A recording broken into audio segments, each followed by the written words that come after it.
Well, there have been a number of stories in the news lately that have to do with religion, and certainly with issues that involve the Islamic faith. We at KPCC have taken on a number of them. They include the Islamic Center that's being built near Ground Zero, the Islamic Center in Temecula that's become highly controversial there, as well as the issue of the Disneyland employee who wore her hijab head covering to work, and as a result told that she couldn't interface with the public. She'd have to work behind the scenes if she wore the hijab. One of the things that I particularly enjoy on AirTalk is that when we're talking about issues of concern to a particular community, we typically hear from the members of that community. Our audience is so diverse.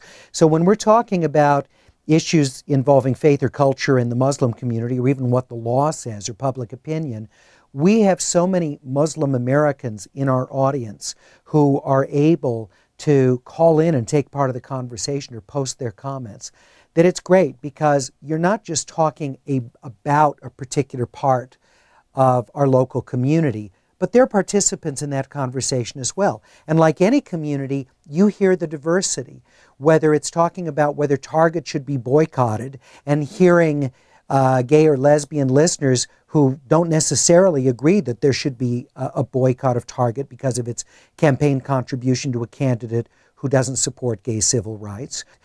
We had another local American Muslim who called in about the hijab issue and said, I just think that this is not the right way for her to go about it, wearing this hijab and demanding to have a job where she interfaces with the public.